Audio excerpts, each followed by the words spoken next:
ଏଲ୍‌ରୁ ନାମ ଆରମ୍ଭ ହେଉଥିବା ଲୋକମାନେ ସାହସ ଏବଂ ଆଶାରେ ପରିପୂର୍ଣ୍ଣ।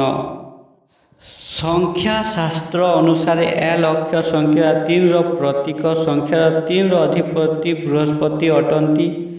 ଏଲ୍ ଅକ୍ଷର ମେଷ ରାଶି ସହିତ ଜଡ଼ିତ, ଯାହାର ସ୍ୱାମୀ ମଙ୍ଗଳ ଏବଂ ବୃହସ୍ପତି ଅଗ୍ନିମୟ ଗ୍ରହ, ଯାହା ଯୋଗୁଁ ସେହି ବ୍ୟକ୍ତି ବହୁତ ଆଶାବାଦୀ ସ୍ୱଭାବର ହୋଇଥାନ୍ତି।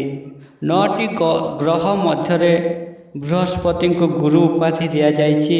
ବ୍ୟକ୍ତିର କୁଣ୍ଡଳୀରେ ବୃହସ୍ପତିଙ୍କ ଉପସ୍ଥିତି ଅନେକ ସକାରାତ୍ମକ ପରିବର୍ତ୍ତନ ଆଣିଥାଏ, ଯାହା ଯୋଗୁଁ ସେ ବ୍ୟକ୍ତି ଅନ୍ୟମାନଙ୍କ ଅପେକ୍ଷା ଅଧିକ ସୌଭାଗ୍ୟ ପାଆନ୍ତି। ଯଦି ଆପଣଙ୍କ ଜନ୍ମଦିନ ସଂଖ୍ୟା 3, 12, 21 କିମ୍ବା 30 ମଧ୍ୟରୁ ଯେକୌଣସି ଗୋଟିଏରେ ପଡ଼େ, ତେବେ ବୃହସ୍ପତିଙ୍କ ଆଶୀର୍ବାଦ ଆହୁରି ବୃଦ୍ଧି ପାଏ।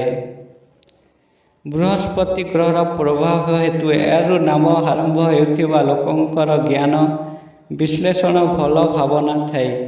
ସେ ଜଣେ ଭଲ ବକ୍ତା। ସେ ହୃଦୟ ସହିତ ଭଲ ପାଆନ୍ତି ଏବଂ ତାଙ୍କ ସମ୍ପର୍କକୁ ସଫଳ କରିବା ପାଇଁ ଯଥାସମ୍ଭବ ଚେଷ୍ଟା କରନ୍ତି। ମଙ୍ଗଳ ଗ୍ରହ ଏପରି ଲୋକଙ୍କର ଶକ୍ତି ବୃଦ୍ଧି କରେ। ଏହି ନାମର ଲୋକମାନେ ସଚ୍ଚୋଟ ହୋଇଥାନ୍ତି ଏବଂ ନିଜର ଲକ୍ଷ୍ୟ ପୂରଣ କରିବା ପାଇଁ ଆତ୍ମବିଶ୍ୱାସ, ସାହସ, ଦୃଢ଼ ସଂକଳ୍ପ ସହିତ ଆଗକୁ ବଢ଼ନ୍ତି। ଯେଉଁ ଲୋକମାନଙ୍କର ନାମ ଏଲ୍‌ରୁ ଆରମ୍ଭ ହୁଏ, ସେମାନେ ଅତୀତରେ ବଞ୍ଚିବାକୁ ପସନ୍ଦ କରନ୍ତି ନାହିଁ ଏବଂ ସର୍ବଦା ସକାରାତ୍ମକ ଆଶା ସହିତ ଭବିଷ୍ୟତ ଆଡ଼କୁ ଅଗ୍ରସର ହୁଅନ୍ତି। ଜୀବନରେ ଆଗକୁ ବଢ଼ିବା ସହିତ ସଫଳତା ହାସଲ କରିଚାଲିଛନ୍ତି।